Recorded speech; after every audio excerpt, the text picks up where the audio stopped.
7시 되면 바로 시작을 할 거고요.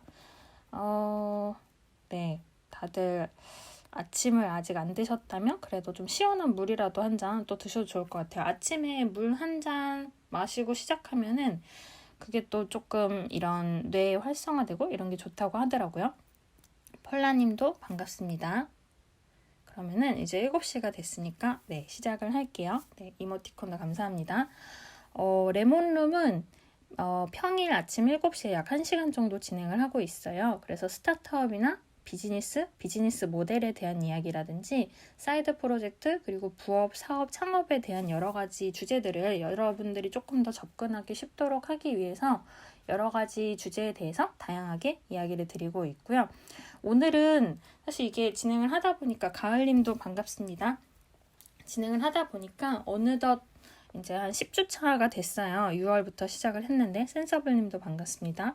그래서 그간 이제 중간에 이거를 듣게 되신 분들도 계시고 해서 아무래도 뭐 모든 내용을 다 그대로 제가 다시 얘기를 드리기에는 시간이 너무 부족하지만 이런 내용들을 다뤘다라는 거를 말씀을 드리면은 조금 더 다시 기억을 되돌리기 쉽거나 기억나시거나 아니면 참고가 되시거나 혹은 그때 나 이런 거 좀 못 들었는데 이런 내용은 확실히 좀 궁금하다. 더 나중에 자세히 알려주면 좋겠다라는 여러분들의 여러 가지 생각이 있지 않을까 해서 그게 오늘의 취지예요. 그래서 10주차 맞이를 해서 지금까지 어떤 주제를 다뤘는지 간단하게 이제 훑어보려고 하고요.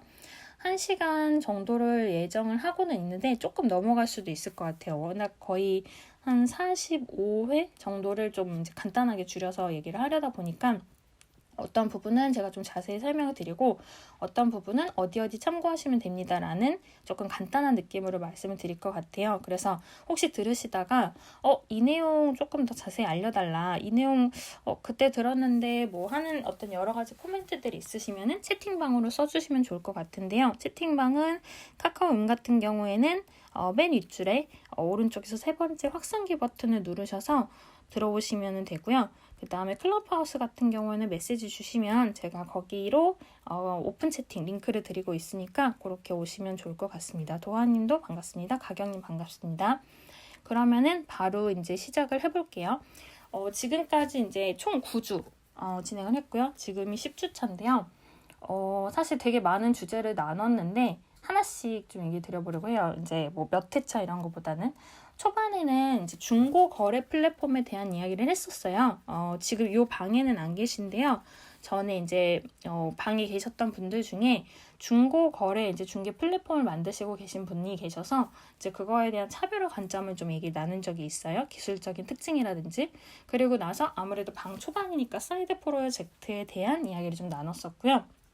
그리고 나서는 매거진에 대한 이야기를 나눈 적도 있어요. 6월 중순이었는데 요거 같은 경우에는 이제 좀 크라우드 펀딩 개념을 섞어서 어떤 식으로 매거진을 온라인 혹은 오프라인으로 병행해서 하면 더 좋을까. 그 다음에 요즘에는 이제 온라인뿐만 아니라 온라인 내에서도 블로그나 홈페이지나 인스타그램 통해서 다양하게 기록 혹은 브랜딩을 해가는 과정이 있다 보니까요. 그런 거랑 그다음에 뭐 브랜드 익스페리언스 커스터머 익스페리언스 하는 식으로 혹은 유저 익스페리언스 하는 뭐 BX, CX, UX 이런 개념이 나오다 보니까 이런 개념이랑도 연결하면서 경험을 좀 강조하는 그런 게 이제 요즘 유행하는 것 같아요. 이런 얘기를 나눴었어요. 그리고 이제 어떤 날은 지금 이제 채팅방에는 계신데 라이브 커머스에 대해서 이제 많이 관심을 갖고 계셔서 제가 그럼 라이브 커머스랑 메타버스를 합치면 어떨까요? 이런 얘기를 좀 주제로 던져서 둘이 토론을 하는 자리를 가졌었어요.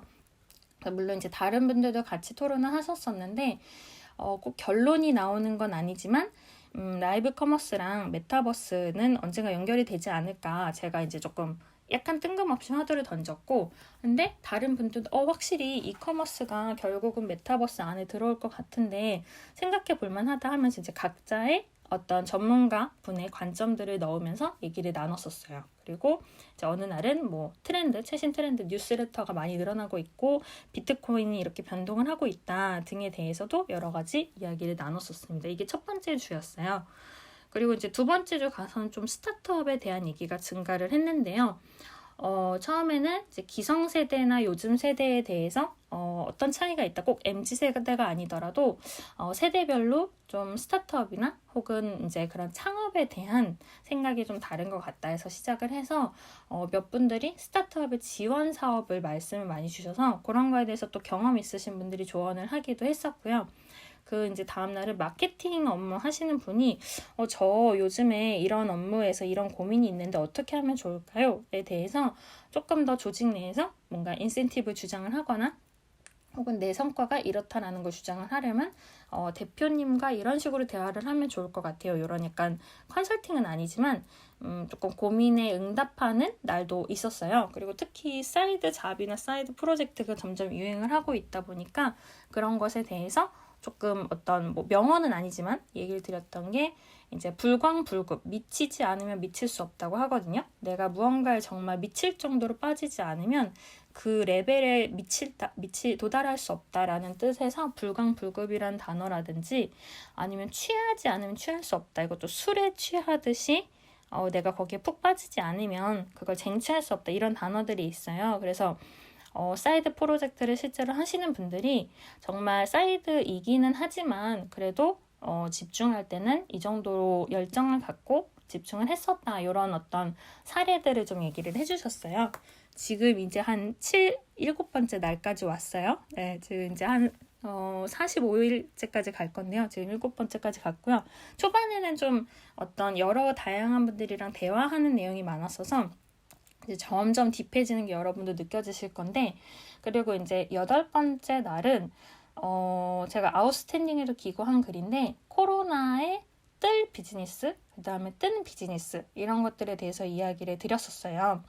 근데 아무래도 이제 의료나 헬스케어 쪽에 많은 분들이 관심을 갖고 있고 그거 외에도 이제 코로나로 인해서 투자에 대한 어떤 사람들의 관심이 많이 늘어난 부분이 있거든요. 꼭 주식, 부동산 이런 것보다는 어떤 여러 분야에 대해서 좀 투자라는 것에 관심을 많이 가졌다 보니까 그런 얘기도 드리고 동시에 이제 투자를 하시는 분들이 방에 많이 들어오셔서 투자를 할 때 혹은 했을 때 투자한 사람과 투자를 받은 사람이 어떤 커뮤니케이션을 하면 좋을까? 이런 얘기에 대해서도 좀 이야기를 나눴었습니다. 점점 약간 이제 이야기가 딥해지고 있죠.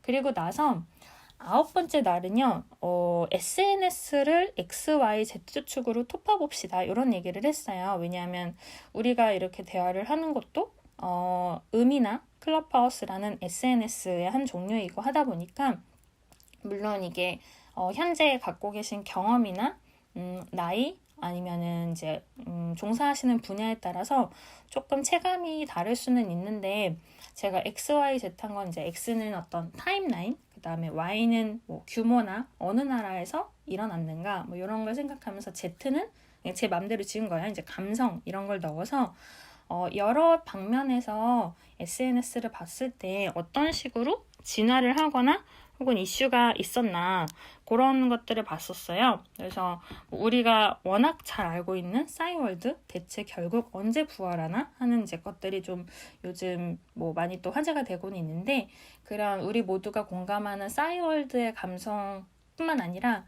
그 전에 있었던 이제 여러 가지 뭐 프리첼이나 되게 옛날에 있었던 커뮤니티부터 시작을 해서요.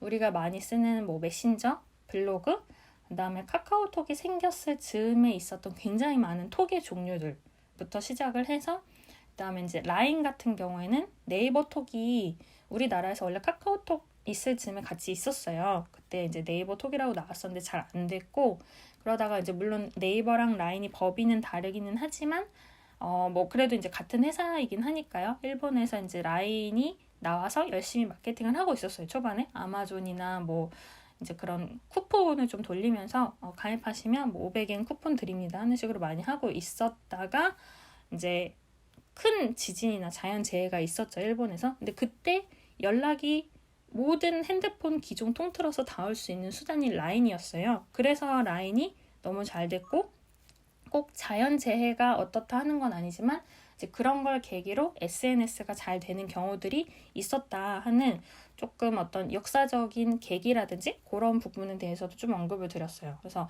라인 같은 경우에는 이제 자연재해가 있었지만 그 외에도 뭐 페이스북이나 인스타그램이나 그다음에 왓츠앱이나 이제 워낙 많이들 아시는 SNS에 대해서 어떤 식으로 흥하고 망하고 혹은 좀 망하기까지는 아니지만 좀 이제 주춤해지고 어디에서 다시 올라왔나 이런 부분들을 많이 얘기를 드렸었고 제가 얘기 드린 거 외에도 많은 분들이 음성 SNS에 대해서도 나는 이런 점을 느꼈다, 이런 어플들이 있다라는 거를 클럽하우스나 카카오음 이외에도 많이 얘기를 주셨었고요. 그리고 이제 제가 미처 빼먹었던 중국 기업들에 대해서도 많은 분들이 얘기를 주셨었어요. 마침 이제 카카오음에 그때 많은 이야기를 해주신 제이원님도 들어오셨는데 그래서 이제 여러 기업들의 SNS나 뭐 블로그나 혹은 다양한 메신저라든지 혹은 인터넷 서비스나 그다음에 드랍박스 같은 업무를 하기 위한 여러 가지 툴들에 대해서도 그때 좀 변화를 다뤘었어요. 그리고 나서 이제 10일째가 되었을 때는 이런 사이드 프로젝트나 비즈니스 얘기를 하면서 아무래도 카카오음이나 클럽하우스에 다양한 나라의 분들이 계시다 보니까 한국은 이런 특징이 있지만 다른 나라는 어떤 특징이 있을까에 대해서 많은 분들이랑 얘기를 나눴었어요. 뭐 이를테면 한국은 좀 결과를 중시하고 그 후에 과정을 보완하는 부분이 가끔 있는데 일본 같은 경우는 반대로 과정을 중시해서 결과가 조금 어떻다 보다는 이제 과정에서 어떤 매뉴얼을 만들어가는 그런 스타일을 얘기 드리기도 했었고요.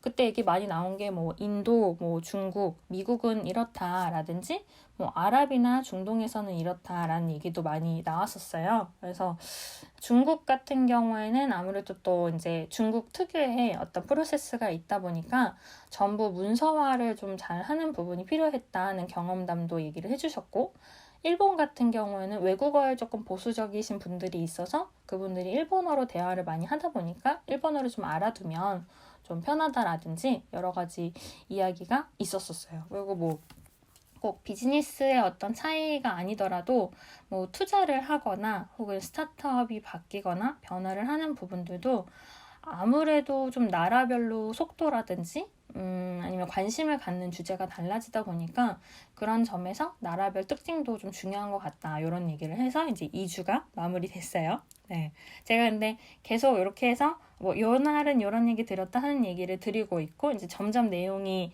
심화가 될 건데 혹시 들으시면서 이거는 좀 잘 모르겠는데 하는 부분들은 언제든지 채팅방에 써주세요. 그러면 제가 볼 수 있는 한 보면서 또 이야기를 드릴게요.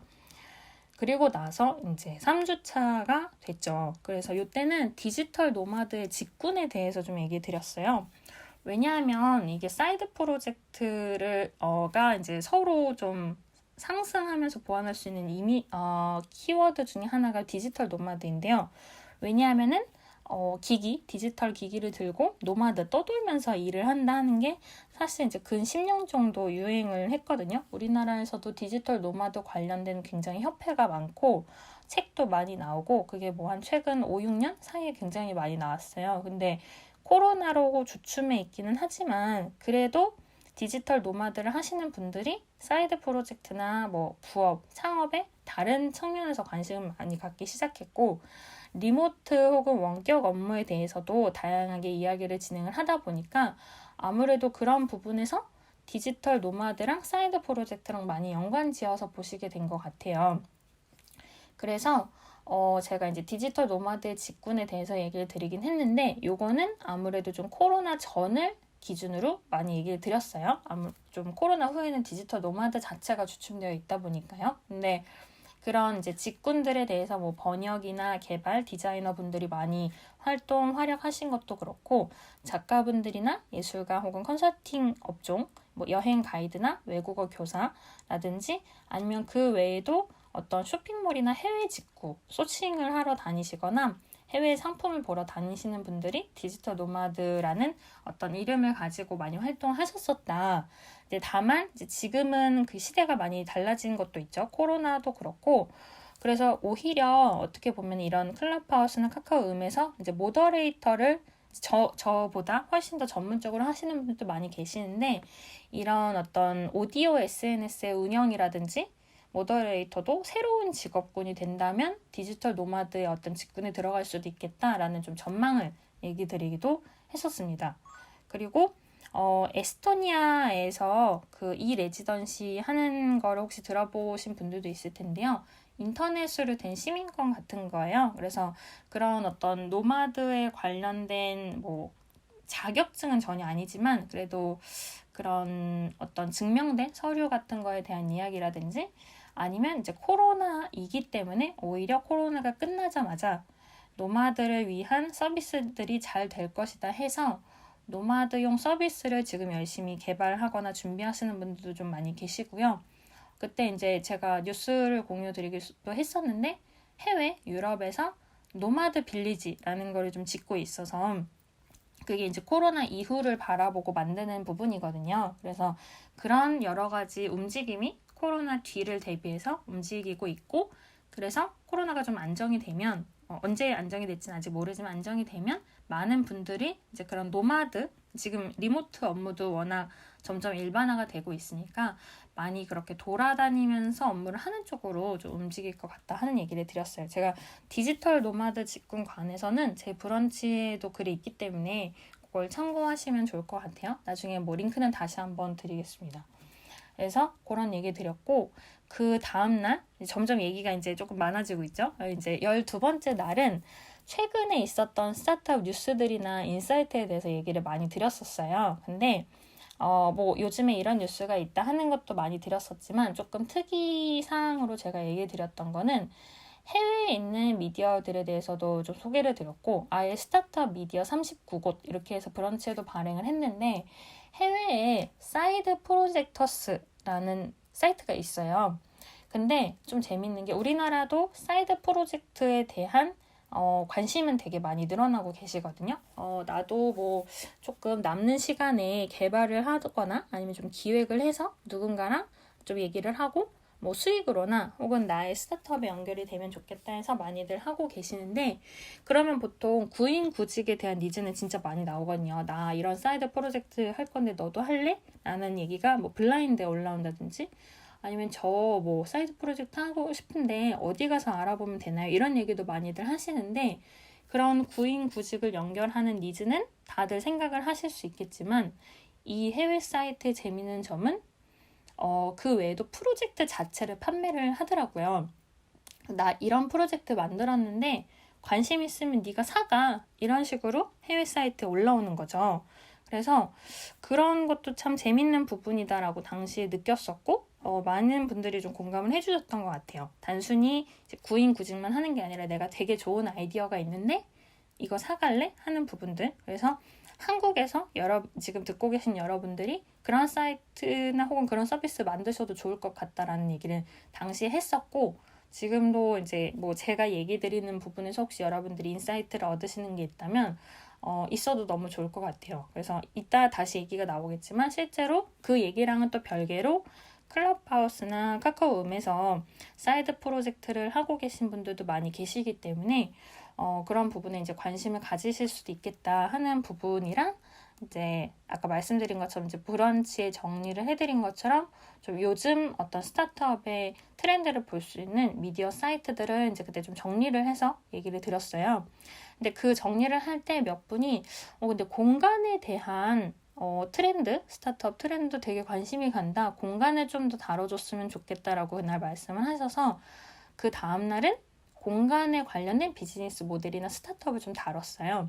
이것도 사실 뭐 브런치 정리를 하긴 했는데 좀 분류를 했거든요. 이제 공간의 그 자체를 파는 서비스나 제품이라든지 아니면 공간을 관리하는 서비스라든지 공간을 대여하는 서비스나 뭐 입점을 하거나 사용하거나 방문하는 이런 식으로 그 좀 분류를 해가면서 그날 이제 공간에 관련된 비즈니스나 비즈니스 모델들이 뭐가 있을까라는 얘기를 많이 드렸었어요. 그래서 뭐 제가 이제 이런 드린 얘기도 있었지만 또 이제 같이 올라오셔서 말씀 주셨던 얘기들 중에 오늘은 안 계시지만 양고기님이 이제 로블록스라든지 아니면 알트스페이스라는 서비스들에 대해서도 이야기를 해주셨었고 그런 가상 공간에서 지금은 이제 또 뭐 코로나나 원격 근무를 조금 더 잘 하려다 보니까 그 오프라인에서의 공간의 비즈니스도 굉장히 다양하지만 온라인에서의 공간에 대한 니즈나 종류나 서비스도 굉장히 다양해지고 있네요 라는 얘기를 요날 했었거든요. 이제 요게 13번째 날인데요. 그때 이런 이제 공간에 대한 이야기를 많이 드렸고, 그때 이제 그런 버추얼 공간, 그 이제 온라인에서 있는데 되게 진짜 같은 공간들에 대해서 얘기가 많이 나왔던 것 같아요. 그리고 그때 게더타운 얘기도 나왔었는데 지금 뭐 게더타운도 핫하죠. 뭐 어지간한 기업들은 이제 게더타운으로 많이 업무를 보려고 시도도 하고 계신 것 같은데 그런 내용들에 대해서도 당연히 좀 다뤘었어요. 그리고 뭐 여러 가지 호텔에서 하는 서비스들도 얘기를 드리고, 그래서 이제 이쯤 되면 14번째 날에는 그래, 그럼 비즈니스 모델 어떻게 생각하면 좋을까? 이런 얘기를 드렸는데요. 이제 당일 뭐 얘기 드렸던 여러 가지 있지만 그 중에서도 비즈니스 모델에서 이제 자주 있는 착각에 대해서도 좀 얘기 드렸었어요. 뭐 수익 모델이란 뭘까? 그다음에 비즈니스 모델이라는 거는 뭘까?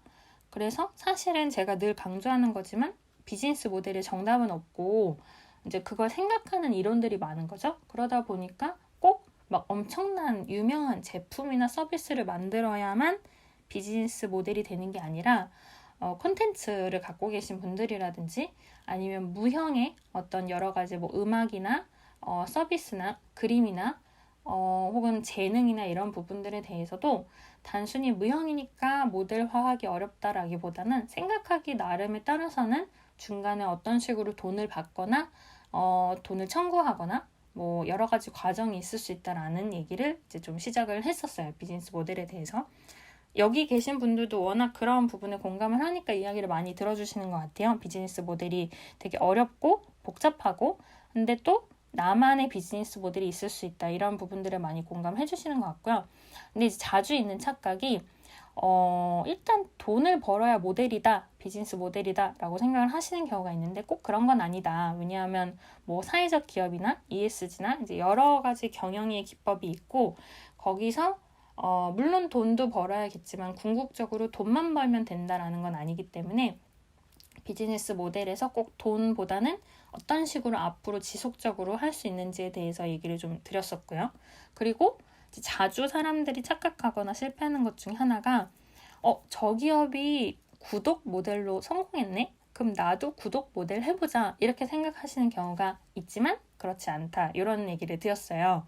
그리고 비즈니스 모델을 만약에 여러분이 열심히 고민해서 스타트업을 세우거나 아니면 사이드 프로젝트인데 어떻게든지 수익이 나는 구조가 됐다.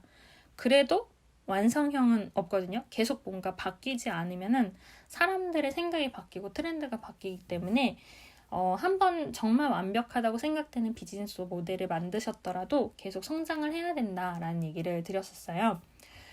그리고 1억 천금은 어렵다. 처음부터 비즈니스 모델이 되게 잘 돼서 몇 억 벌고 이런 거 힘들다. 이런 얘기도 드렸었고요. 특히 비즈니스 모델 다루시거나 할 때 내가 혼자 생각하는 거는 그래도 좀 편하실 수 있는데 나랑 다른 직종이나 다른 직군의 분이랑 이야기할 때는 아무래도 언어가 서로 다르다 하는 얘기도 드렸었어요. 개발자와 디자이너 간의 언어도 다르고 기획자와 개발자도 언어가 다르고 하다 보니까 같이 시뮬레이션 하고 그리고 이게 예전에 뭐 이런 플랫폼이 나왔는데 얘는 실패했대, 얘는 성공했대 이렇게 결과를 다루는 거는 쉽지만 앞으로 이 모델이 성공할까 실패할까 하는 걸 예측하는 건 되게 어렵다 하는 부분을 좀 비즈니스 모델에서 자주 있는 착각으로 좀 얘기를 드렸었고요. 근데 비즈니스 모델의 분류를 다양하게 얘기 드리기에 앞서서 수익 구조를 생각할 때는 그냥 물건 그 자체를 판매하거나 가치를 받는 어떤 일반적인 구매가 있는가 하면 중간에서 뭐 연결을 하든 대행을 하든 노동을 하든 수수료를 받는 개념 이렇게 이제 일단은 크게 두 가지가 나뉠 수 있겠다 이런 얘기를 드렸었어요. 근데 이것도 브런치 글에 좀 제가 써놓은 내용이 있어서 혹시 필요하시면 참고가 되실 것 같아요. 지금 3주째 달리고 있습니다. 지금 이제 10주차 돼가지고요. 그래서 이제 15번째 날에 좀 저작권에 대한 이야기를 드렸어요. 여기 계신 분들도 많이 관심을 가질 만한 주제일 것 같은데요. 저작권이라고 하는 게 사실은 막 개념이 되게 복잡해 보이고 어렵기는 해요. 근데 막 저도 엄청 뭘 잘 아는 건 아니고 어느 정도 전문가한테 맡겨야 된다고는 생각하는데, 그날 이제 저작권을 다뤘던 거는 여러분 이게 이렇게 어렵습니다는 아니고, 이제 이런 단어를 일단 들어본 것만으로도 조금 나중에 수월하실 수 있다라는 점에서 저작권이라는 게 어떤 단어들이랑 연관이 있고 이런 거를 좀 얘기를 드려봤고요. 그리고 중요한 거는 서로 악의가 전혀 없는데 분쟁의 소지가 생길 수 있어서, 내가 남을 안 따라하고 남이 날 따라하면 내가 뭐라고 하면 되지, 여기까지만 생각할 수 있는데, 내가 그냥 우연히 만든 것이 누군가를 따라한 것처럼 오해를 받는 경우에 대해서 제가 좀 사례들을 얘기 드렸었고, 나는 정말 의도하지 않았는데, 혹은 이게 꼭 비즈니스 모델이 아니더라도 음악을 작곡을 했어요. 근데 나오고 나니까 누가 그거 표절 아니야? 이렇게 얘기를 한다든지, 아니면 그림을 열심히 그렸는데 누가 그린 거랑 비슷하잖아? 이렇게 시비가 걸리거나 오해를 받거나 할 수 있어서, 그런 부분들이나 아니면 남도 의도하지 않았는데 어쩌다 보니까 내 걸 따라하게 되는 경우가 있죠. 근데 이럴 때 이제 물론 분쟁의 소지는 많이 있을 수 있는데, 제가 얘기 드린 팁 중에 하나는 어떤 여러분들이 생각하신 아이디어나 컨텐츠나 이런 게 있으면은 최대한 온라인상에 비공개로 아카이빙을 해두시면 좋다라는 얘기를 드렸었어요. 이게 여러분 뭐 인터넷에 보면은 가끔 저거 PDF 따야 되는데 막 이런 얘기 하잖아요. 그런 게 법적으로 그래도 좀 유효한 자료가 될 수 있는 게 PDF나 아니면 온라인상의 어떤 블로그나 사이트에 타임스탬프가 찍혀서 나온 기록들이거든요. 언제 이 사람이 이런 글을 올렸다. 그리고 거기에 이제 시간이 찍혀 있으면 이게 공식적으로 이 시간에 올린 거구나 라는 게 되어 있기 때문에, 여러분이 만약에 생각하는 아이디어들이 있으면 최대한 블로그 같은 데에다가 비공개로 올리시면 되거든요. 다 공개로 올리실 필요는 없어요. 그래서 비공개로 막 내가 요즘에 하는 업무 중에 이거랑 어떤 뉴스를 봤는데 얘랑 좀 연결이 될 것 같은데 뭐 이런 기록들을 그냥 남겨두셔도 돼요. 그래서 누가 혹시 따라했을 때 봐라, 나 옛날부터 이렇게 기록도 하고 남겨놨다라고 증명을 할 수 있는 자료가 생기는 거거든요. 그래서 이제 그런 사례들에 대해서 좀 얘기를 하고 3주차를 이제 끝냈어요. 지금 3주차까지 갔고요. 9주차까지 갈 건데, 네, 혹시 들으시다가 또 이제 생각하는 부분들이 있으시면은 알려주시면 좋을 것 같고요. 그리고 이제 4주차가 됐는데 16번째 날은 구독 이야기에 대해서 얘기를 드렸어요. 구독 비즈니스. 여러분들이 아무래도 이제 많이 관심을 갖고 있는 주제이긴 한데요. 제가 이제 구독 얘기할 때도 큐레이션 얘기할 때도 드렸던 얘기들인데, 보통 많이들 서브스크립션이랑 큐레이션이랑 섞어서 생각을 하시는 경우들이 있으시더라고요. 근데 물론 큐레이션 된 거를 서브스크립션 하기도 하는데, 이 차이는 서브스크립션은 정기적으로 배송이 되거나 배달이 되거나 뉴스가 오거나 이제 이런 정기적인 부분이 있고요. 그래서 구독을 서브스크립션이라고 많이 하고, 큐레이션은 조금 더 편집되거나 혹은 누군가에 의해서 필터링 되거나 걸러지거나 이런 부분들이거든요. 보통 뉴스레터는 큐레이션이랑 서브스크립션이 합쳐져 있어요. 누군가의 눈으로 어느 정도 걸러진 정보가 좀 정기적으로 나한테 배달이 되는 경우가 많고요.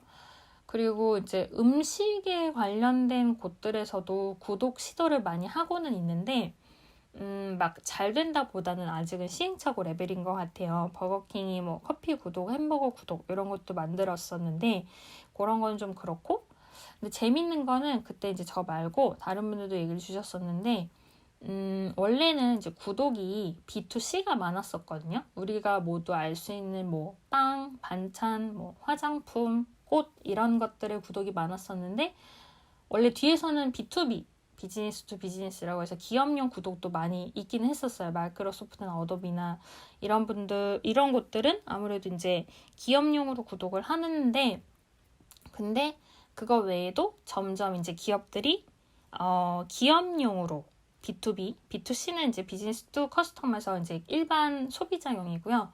B2B는 비즈니스 투 비즈니스에서 이제 기업용인데, 기업용 서비스가 점점 구독이 많이 나오고 있다고 해요. 그래서 제가 이제 구독 2편에서도 얘기를 드렸었는데, 뭔가 기업이 갖고 있는 탕비실을 카페처럼 꾸며준다든지, 아니면 기업이 갖고 있는 문제점을 해결해주는 서비스를 갖고 있는 기업, 이런 식으로 구독제를 좀 B2B로 갖고 가는 특징에 대해서 얘기를 드렸었어요. 그게 특히 근데 개인용으로 하는 것보다는 비즈니스용으로, 기업용으로 판매를 하는 게 아무래도 요금도 많이 올릴 수 있고 아예 100명 단위, 500명 단위 이렇게 패키지로 판매를 할 수가 있고요. 다른 서비스랑 제휴를 해서 더 큰 패키지로 만드는 경우도 있기 때문에 그래서 아무래도 이제 B2C를 하시던 분들도 B2B 좀 더 기업용으로 많이 전환을 하는 경우가 있어서 그런 것들도 포함해서 구독에 대한 이야기를 드렸었어요. 그리고 뭐 구독 경제가 뭐 40조라고 한다, 뭐 그런 얘기라든지 넷마블이 이제 웅진코에 인수했던 그런 거에서 되게 이제 곁들인 얘기지만 그거 하신 분이 방준혁이라는 분인데 방시혁 아시죠? 빅히트 하이브 이제 거기랑 사촌 관계인가? 뭐 그래서 역시 큰 손들은 다르다 하는 얘기들도 그때 이제 뉴스에 많이 나왔었어요. 그래서 조금 그런 곁들인 얘기도 드렸었고 뭐 며칠 전에 푸드테크를 다루기는 했지만 이미 구독편을 이제 16번째 날이 7월 초였는데 이때 얘기 드릴 때 푸드테크에 대해서도 구독이 점점 성장을 하고 있다. 라든지 아니면 기업용으로 마케팅 서비스를 묶어서 제공해주는 서비스들도 있다. 뭐 이런 얘기를 많이 드렸었고요.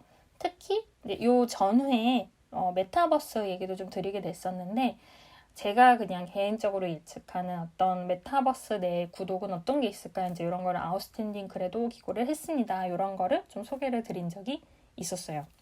그리고 나서 이제 한 반 가까이 오는 것 같아요.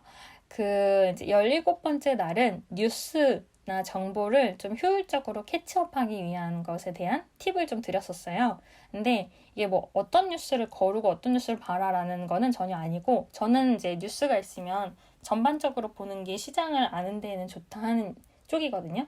오히려 이제 뭐 내 생각이랑 좀 다르더라도 그런 뉴스가 나올 수 있는 것 자체가 누군가 어떤 일부의 사람이더라도 누군가의 생각이다라고 생각을 해서 뉴스를 뭐 걸러보자 이런 건 아니고요. 근데 내가 원하는 정보가 있을 때 그거를 조금 더 검색을 해보거나 혹은 그 뉴스 여러분들이 있을 때 다 읽기 어려우시잖아요. 언제 그걸 다 읽으시겠어요? 바쁘신데. 그러니까 제가 이제 얘기 드린 팁 중에 하나는 제목을 보고 내용을 유추해보자. 굳이 기사를 읽지 않아도 이런 제목이면 이런 내용이니까 유추를 해보고 내용을 언뜻 봤는데 결론이 맞네? 이러면 이제 이걸 연습해가는 과정도 여러분들의 시간을 좀 절약하는 데 좋으실 수 있다라는 얘기를 좀 드렸었고요. 혹은 뉴스에 있는 내용을 내가 글을 좀 그림화해보거나 그림을 글로 바꿔보는 작업을 해보거나 혹은 내가 관심 있는 분야를 이런 뉴스들이랑 연관지어서 어떻게 생각하면 비즈니스 모델처럼 좀 구체적으로 생각할 수 있을까에 대한 얘기를 좀 드렸었어요. 근데 아무래도 이런 뭐 뉴스나 정보를 읽는 속도나 방법이나 혹은 좀 중점을 두시는 부분들이 아마 다 이제 여러분들마다 다 다르실 수는 있으니까 이 또한 정답은 아니지만 이런 방법도 있다라는 얘기를 드렸었고요. 그리고 18번째 날에는 이제 플랫폼에 대해서 이야기를 드렸었어요. 지금 이제 중간에 들어오신 분들도 계신데 제가 지금 요 10주차가 돼서 그동안 이제 못 들으셨던 분들이나 아니면 새로 오신 분들도 계시니까 어떤 이야기를 다뤘었는지를 좀 쫙 이제 압축해서 얘기를 드리고 있고요. 아무래도 이제 그 내용은 내가 좀 잘 모르는데 이 단어는 좀 어려운데 하시는 부분들도 분명히 있으실 테니까 그런 부분들도 채팅창에 많이 코멘트를 남겨주시면 좋을 것 같아요. 그래서 지금 이제 지금 오늘이 10주차고요. 지난주가 9주차이기 때문에 지금 한 4주차 하려고 있는데요. 플랫폼 같은 경우에는 플랫폼의 개념에 대해서 얘기를 드렸어요. 사실 플랫폼이란 단어가 워낙 많이 등장하고 이제 제가 가끔 쓰는 약간 이제 구어체적인 극단적인 단어 중에 개나 소나 플랫폼 아니냐 이렇게 사람들이 생각하는 경우도 있다 하는 식으로 조금 세게 얘기를 드린 경우도 있었는데 아무 단어나 플랫폼을 붙이기 쉽지만 플랫폼은 무언가랑 무언가를 중개하기 위한 부분이다 라는 얘기를 드렸었어요. 그래서 정의가 좀 모호하기는 하지만 이제 직접적으로 거래를 하는 게 아니라 중간에 있기 때문에 그래서 중간에서 수수료를 받는다 하는 얘기를 드렸었고 그런 플랫폼에 대한 뭐 스타트업이라든지 뉴스라든지 아니면 수수료를 얼마나 받나 이런 얘기를 많이 드렸었는데요.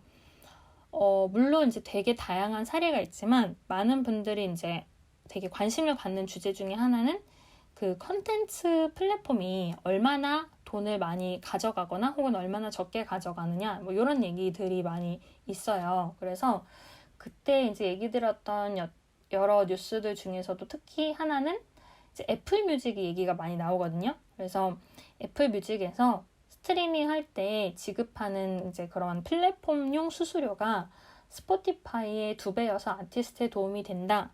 이제 그러니까 어쨌든 아티스트 많이 챙겨준다. 이런 이제 기사가 많이 나오고 나서 그래서 이제 애플 뮤직이 다른 뮤직 플랫폼 멜론이나 이런 데보다 수익 부분이 높대 이렇게 알려져 있지만 근데 실제로는 애플 같은 경우에는 그 할인가에 대한 기준으로 저작권료를 정산한다고 하더라고요. 그래서 보통은 이제 애플 뮤직 할 때 우리가 한 곡씩 안 듣고 구독이나 이제 패키지로 많이 듣잖아요. 그러다 보면은 그 곡을 그냥 들었을 때 정산되는 것보다 훨씬 작은 금액으로 아티스트한테 정산이 되기 때문에 오히려 불리하다는 이야기도 2016년, 2017년 이때 있었거든요. 그래서 이제 이거 요지는 애플 뮤직이 뭐 좋다 나쁘다 이런 게 아니라 플랫폼이라는 주제가 굉장히 다양한 기업들을 연결하고 여러분들도 플랫폼을 만드시거나 이용하거나 혹은 어떤 투자자로서 검토를 하거나 여러 생각을 하실 수 있지만 그 안에서 이제 수수료를 만들 때에도 되게 납득이 가는 타당성이 있는 걸 만드셔야 되고 여러분이 수수료를 내고 쓰는 입장이라면요. 뭐 아티스트이시거나 아니면 소비자로서 어떤 플랫폼에 탄다 혹은 플랫폼을 사용한다 하실 때에는 이런 식으로 잘 갖춰져서 돌아가는 것도 있지만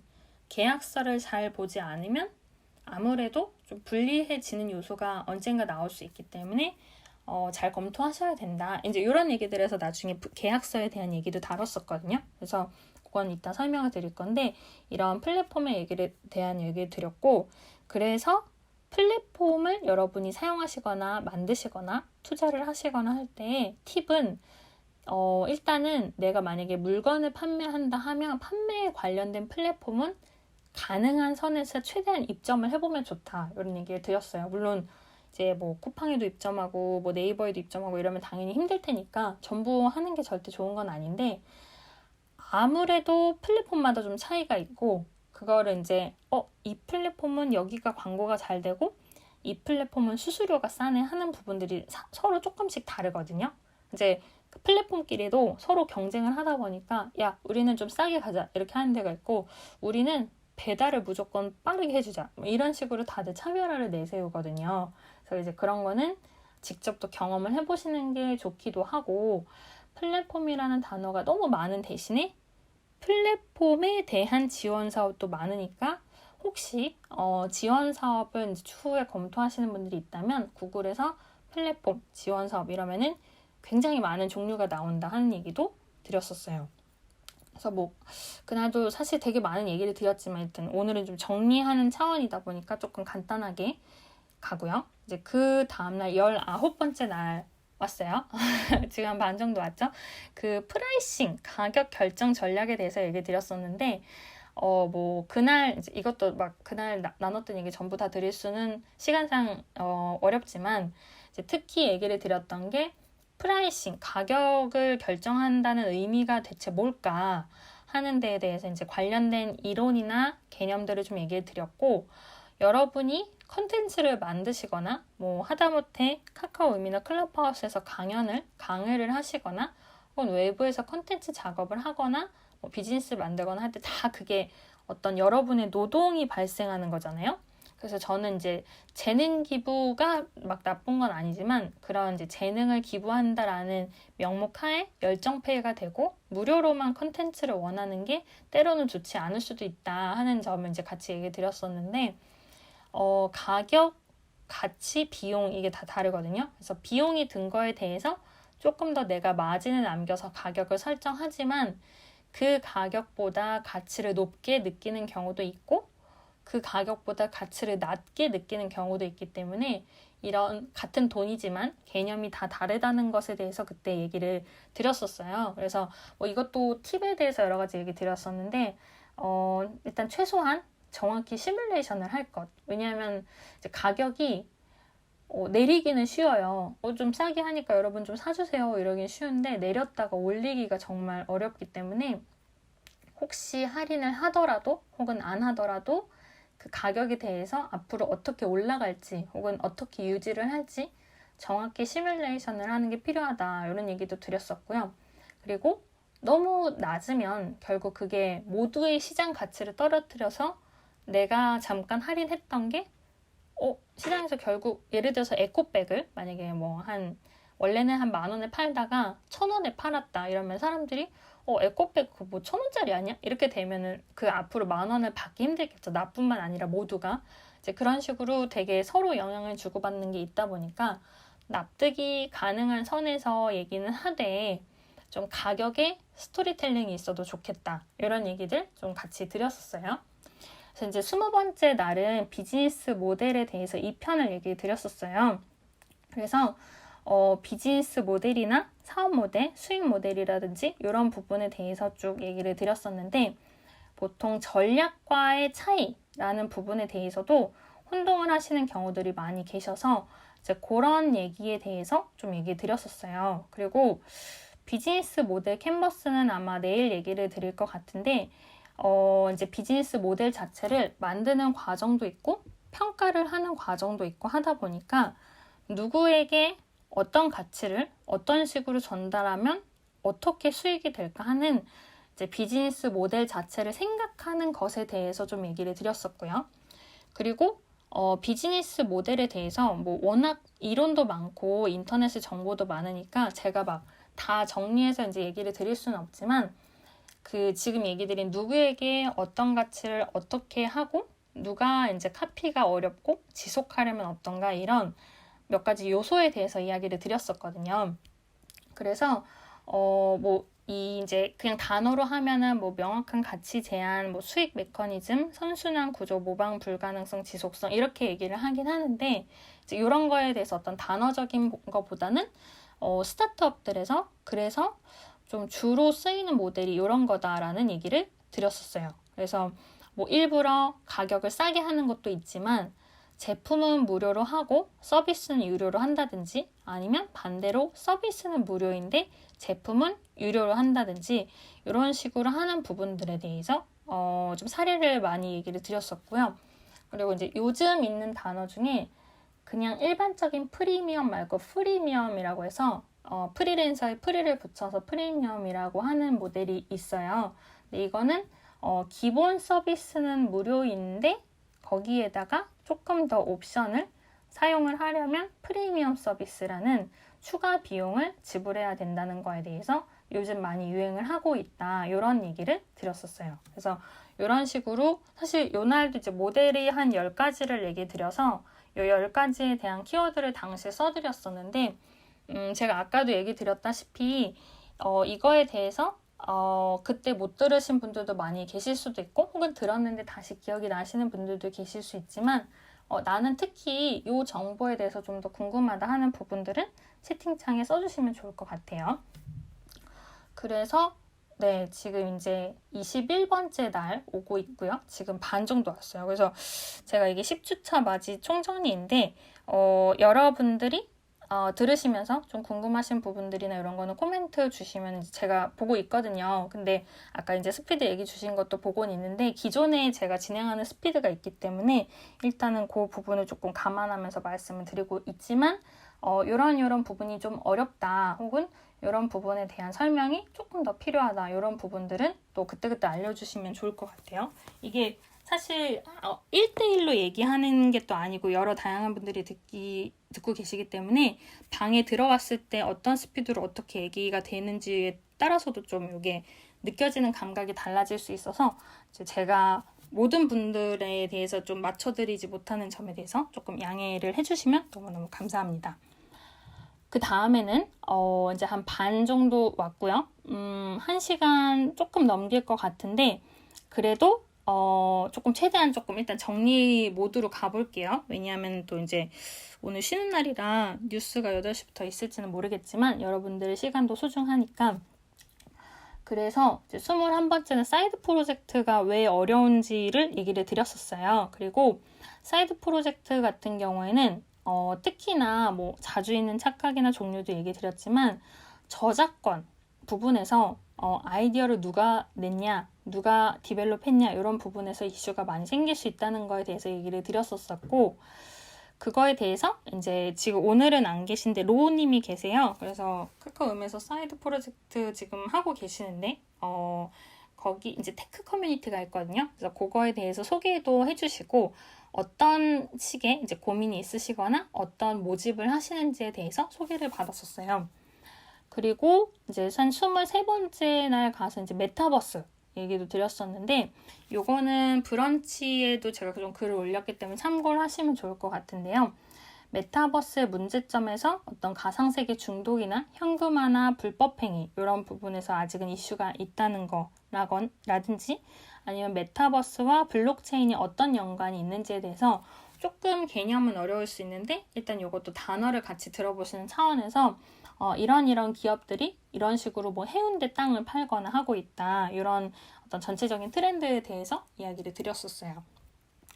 그리고 이제 그 다음에는 컨텐츠와 저작권과 커머스 이런 것에 대해서 이야기를 드렸었는데 아까 저작권 얘기를 드리기는 했는데 특히 컨텐츠에 대해서 에디션을 나누거나 뭐 음악이나 그림을 판매하거나 강의라든지 이런 무형의 것을 어떤 식으로 판매를 한다고 생각하면 좋을까?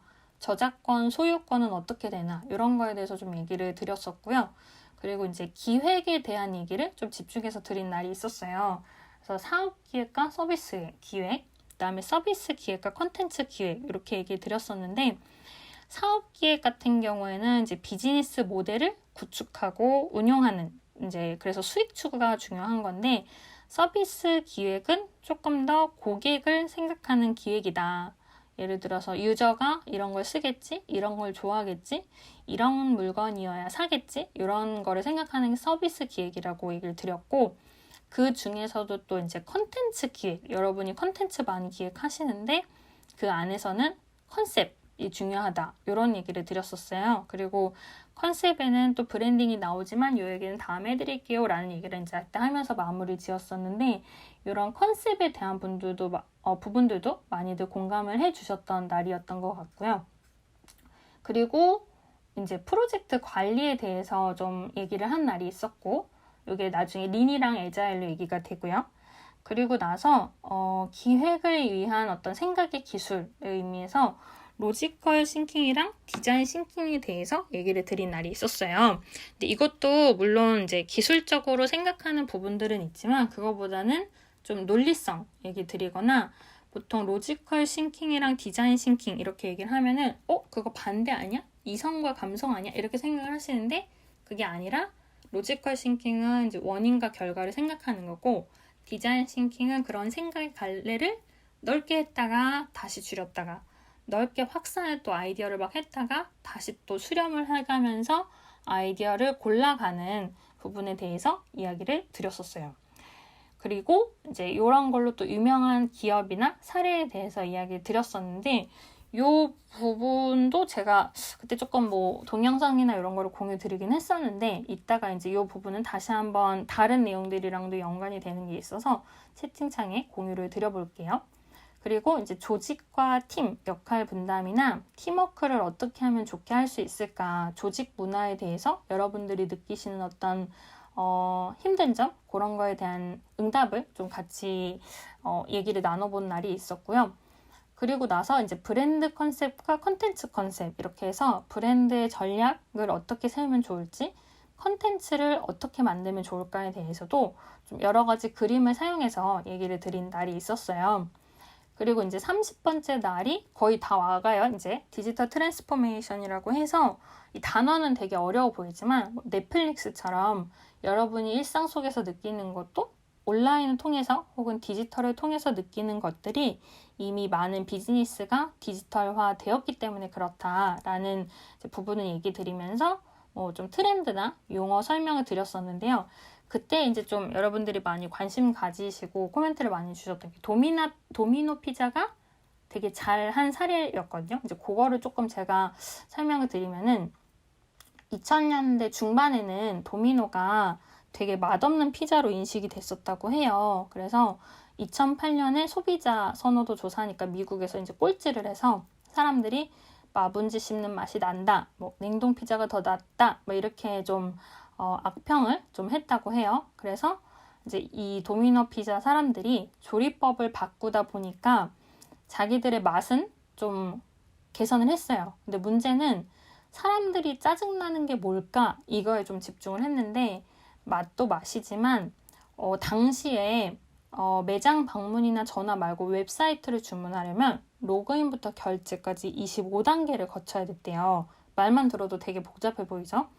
그래서 이 25단계를 한 약 3에서 5단계로 이제 엄청 줄이는 과정이 있었는데 그러면서 도미노가 이제 잘 되기 시작을 했고 사람들도 뭐 이 정도면은 좀 주문할 만하네 이렇게 납득을 하면서 도미노 피자는 이제 지금 드론, 뭐 자율주행, 로봇 배송 이런 거 지금 하고 있어서 지금 디지털 트랜스포메이션의 상징이 좀 됐거든요. 그래서 뭐 넷플릭스나 다른 기업들도 있는데 이런 사례에 대해서 그때 조금 자세하게 소개를 드리고 실패 사례도 얘기를 드렸었어요.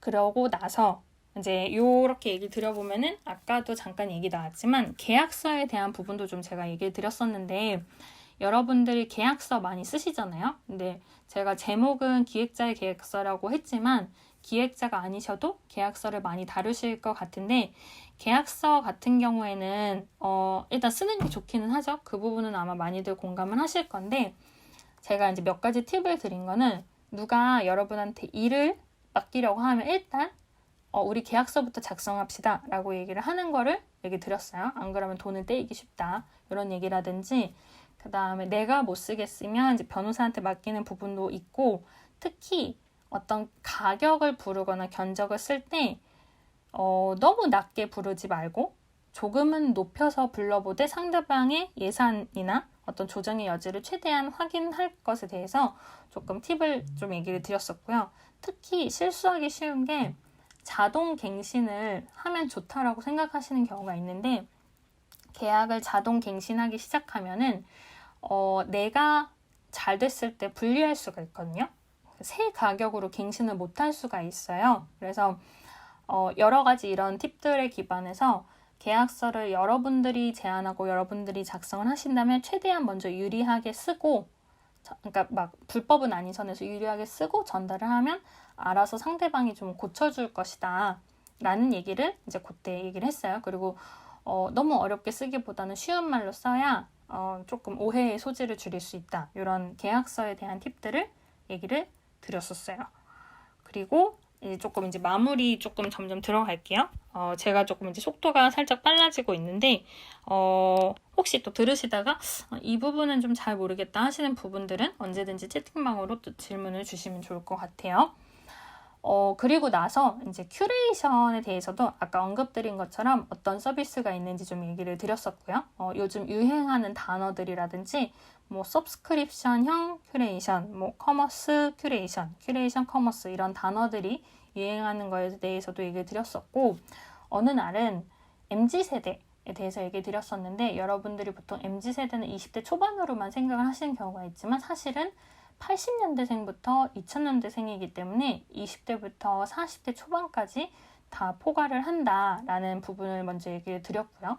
근데 MZ세대가 원하는 거는 어느 정도 타당성, 논리적인 부분, 투명함, 보상 이런 거이다 보니까 거기에서 연결돼서 ESG, 환경이나 사회적 기여를 좀 더 중요시하는 최근의 경영이나 비즈니스 트렌드에 많이 근접해 오고 있다. 이런 얘기를 드려서 ESG를 얘기 드렸었고요. 근데 요거의 어떤 방식으로는 뭔가 환경을 위해서 갑자기 기여를 한다기보다는 대기업이 미처 신경 쓰지 못하는 부분을 스타트업이 해서 같이 제휴를 맺는 경우도 있다 하는 여러 가지 사례를 얘기를 드렸었어요. 그리고 이제 진짜 브랜딩이라는 걸 주제를 다룬 적이 있는데 이것도 브랜딩 자체보다는 브랜딩하고 리브랜딩하고 리빌딩이라고 해서 이제 비즈니스를 계속 바꿔가고 개선하는 것에 대해서 좀 얘기를 드렸었는데 브랜딩의 개념부터 좀 차근차근 설명을 했었던 날이고요. 이게 한 7주차 맞고요. 그리고 이제 지지난주에서는 넛지 효과라는 심리학에 대해서 좀 얘기를 드렸어요. 그 비즈니스 여러분 하실 때 비즈니스도 물론이지만 컨텐츠를 하시더라도 상대방이 어떤 심리로 이걸 듣고 있을까 이런 부분이 사실 굉장히 포인트잖아요. 뭐 음악을 듣더라도 그림을 보더라도 혹은 어떤 강연을 듣거나 아니면 사업을 하더라도 물건을 살 때, 팔 때, 요때는 사람들이 안정하게 느끼네. 요럴 때는 좀 익스트림하게 느끼는 하는 부분들이 다 다른데 이런 심리학의 요소들, 그 다음에 심리 효과들에 대해서 얘기를 드리고 이런 거를 최대한 말하지 않고 상대방이 반응하도록 만드는 게 옆구리 찌르기 이런 느낌으로 넛지 효과라는 게 있다는 걸 얘기를 드렸어요. 그래서 그런 어떤 효과에 대한 넛지라는 단어가 한 7, 8년 전에 책을 통해서 굉장히 유명해져서 그 넛지 효과나 심리학 얘기 드리고 설득을 하려면 어떤 부분을 중요시하면 좋다. 근데 요즘 포모가 유행을 하지만 나쁜 넛지라고 많이 하거든요. 그 상대방의 호기심이 아니라 어떤 소외감을 자극해서 컨텐츠를 만드는 거기 때문에 포모는 암호화폐에서 좀 주목을 받긴 했지만 좋지 않다. 이제 이런 얘기를 드린 날이 있었고요. 그다음에 일본 스타트업의 트렌드나 최근에 한 20년간 어떤 식으로 변화했는지 얘기를 드리거나 아니면 공유경제랑 사회적 기업의 용어나 MZ세대가 어떻게 느끼고 어떤 기업들이 있는가에 대해서 얘기를 다룬 날도 있었어요. 근데 요거의 포인트는 뭐 사회적 기업은 워낙 인증제도가 잘 되어 있지만 공유경제, 공유기업은 아직 인증제도가 없다 보니까 이거에 대해서 이제 인증을 하려는 움직임이 좀 있다. 이런 얘기도 드렸었어요. 그리고 이제 지난주 와서 NFT에 대해서 좀 얘기를 깊이 드렸었고요. NFT가 왜 화제가 됐을까부터 그 대체 불가능한 토큰이 뭔가 맨날 이렇게 어렵게 쓰여 있으니까 더 이해하기 어려워지는 부분들이 있는데 그거에 대한 개념을 조금 이제 그림을 써가면서 이제 풀었던 적이 있고요. NFT 관련해서는 내일 저녁에도 좀 유명한 작가님들 모시고 음에서 좀 대화를 하는 게 있는데 그거는 제가 나중에 또 링크를 통해서 안내를 드리려고 합니다. 그래서 이제 그런 가상화폐나 블록체인이 많이 나오지만 이런 개념에 대해서 좀 얘기를 지난주에 드렸었고요. 그리고 나서 구독 비즈니스 2편 해서 아까 말씀드린 것처럼 조금 더 트렌드에 대한 얘기나 해외에 있는 좀 독특한 구독 비즈니스나 독특한 사례에 대해서 좀 소개를 드렸었고 지난주 수요일은 린과 에자일 얘기 드렸었는데 이건 포인트는 린은 낭비를 줄이는 거고 에자일은 효율성을 높이는 거다. 이런 얘기를 일단 차이를 드렸었어요. 근데 이것도 제가 아웃스탠딩이랑 뭐 이런 데 글을 올린 게 있어서 나중에 한번 참고를 해보시거나 저한테 물어봐 주시면 좋을 것 같고요. 그리고 이제 지난주 목요일에는 오늘 이 방에는 안 계시고 채팅방에 계시지만 BBQ 마스터님이랑 푸드테크에 대한 이야기를 했었어요. 그래서 푸드테크라는 음식과 테크놀로지가 결합한 게 무엇인가 라는 정의나 개요에 대해서 이야기를 드리고 특히 그 중에서도 대체육에 대해서 얘기 드렸는데 식물로 만든 고기, 곤충으로 만든 고기, 그 다음에 세포를 키워서 만든 고기 이런 식으로 세 가지에 대해서 이야기를 드렸었어요. 그리고 이제 지난주 금요일에는 마케팅의 종류해서 마케팅이 뭐고 어떤 개념이고 어떤 전략을 쓰고 종류나 이런 거에 대해서도 소개를 많이 드렸었는데 마케팅은 워낙 분야가 다양하다 보니까 제가 그날 얘기 드린 포인트는 마케팅의 특정 분야의 전문가는 있을 수 있지만 마케팅 전문가는 어렵다. 이제 책을 정말 한 3, 40권 쓴 뭐 필립 코틀러나 뭐 피터 드러커나 세스 고딘 이런 사람들 아니고는 마케팅 전문가라는 말은 오히려 이제 조금 의심을 일단은 해보는 편이 안전할 수 있다. 왜냐하면 마케팅 분야가 너무 많아서라는 얘기 드렸고 마케팅 종류만 해도 막 70가지, 100가지 이렇게 소개하고 있는 곳들이 많아서 제가 다는 언급드리지 못했지만 조금 우리 귀에 익숙한 거랑 특히 잘 됐다고 하는 사례 그리고 디지털 마케팅이 요즘 유행을 하는데 이게 왜 유행하는가, 우리가 대부분의 시간을 온라인에 쓰고 있기 때문에 그렇다라는 조금 이제 전반적인 사례나 트렌드에 대해서 이야기를 드렸었어요. 그래서 지금 제가 이제 빠르게 설명을 드렸지만 이게 이제 지난 9주 동안 이야기를 나눈 부분들이고, 사실 그 안에서 서로 연결되어 있는 부분들도 있고, 아니면 트렌드에 맞춰서 제가 설명을 드린 부분도 있고요. 여러분들이 좀 궁금해 하시거나 이거 조금 더 알고 싶다 하시는 부분에 기반해서 얘기를 드린 부분도 있어요. 그래서 오늘의 좀 마무리를 하자면, 이제 오늘 사실 그 첫날부터 지금에 이르기까지 어떤 얘기를 드렸나를 이제 그냥 쫙 일단 얘기 드렸고, 어떤 주제였는지는 제가 이따 채팅방에 다시 한번 써드릴게요. 근데 보시고 아무래도 다들 느끼시는 게 다르실 수 있으니까, 제가 이제 어제까지 앙케이트도 모집하고 그랬지만 여러분들이 또 많은 의견 주시면 그걸 맞춰서 좀 어떤 컨텐츠를 어떤 식으로 보여드리고 여러분이 어떻게 해야 더 재밌거나 혹은 알기 쉽거나 혹은 또 이제 앙케이트 해보니까 더 전문적인 지식이 좋다, 더 쉬운 지식이 좋다 하시는 것도 다들 들으시는 분마다 다르신 것 같아서, 그런 부분에 대해서도 같이 좀 만들어가는 느낌이 될 수 있으면 좋겠다고 생각을 합니다. 오늘 요 1시간 내에 좀 최대한 말씀을 드리느라고 제가 말이 빨라진 부분이 있어서 그 부분은 너무너무 죄송하고요. 그래도 또 이제 기존에 이렇게 해서 계속 속도를 진행해왔던 부분들이 있으니까, 이제 요거에서 혹시 단어 생각 안 나시면은 한 7시 반쯤에 무슨 얘기했지 뭐 이런 식으로라도 저한테 힌트를 또 주시면 제가 최대한 여러분이 생각하는 걸 맞춰서 얘기를 드려볼 수 있도록 할게요. 그래서 오늘 요 1시간 또 들으신 거 가지고 오늘 주무시는 분들도 계실 거고, 아니면 다른 뉴스들 들으시는 분들은 이런 제가 얘기 드린 키워드들이랑 요즘의 뉴스들이랑 어떻게 연결되는지 또 다양하게 생각해 보시는 좀 평안한 하루가 되시면 좋을 것 같습니다. 네, 그래서 이제 1시간이 돼서 마치려고 하고요. 질문이 있으시거나 또 코멘트는 채팅방으로 주시면 좋을 것 같아요. 채팅방 카카오 음은 확성기 버튼 통해서 들어오시면 되시고, 클럽하우스 같은 경우는 메시지 주시면 바로 링크 안내 드리겠습니다. 오늘도 여러분 좋은 하루 보내시고요. 제가 말씀드리는 건 늘 정답이 아니기 때문에 여러분들의 상황에 맞춰서 더 최적의 모델을 찾아갈 수 있도록 같이 앞으로도 이야기 많이 나누면 좋을 것 같습니다. 오늘도 아침 일찍부터 들어주셔서 너무너무 감사드리고요. 부족한 점 있으면 언제든지 채팅방 통해서 또 코멘트 주시면 너무너무 감사합니다. 오늘도 밥 잘 챙겨 드시고요. 제가 맨날 얘기하는 아침, 점심, 저녁 잘 챙겨 드시고요. 그리고 좋은 하루 되시고, 쉬시는 분도 일하시는 분도 좋은 하루 되시면 좋겠습니다. 그러면은 방은 닫을게요. 3, 2, 1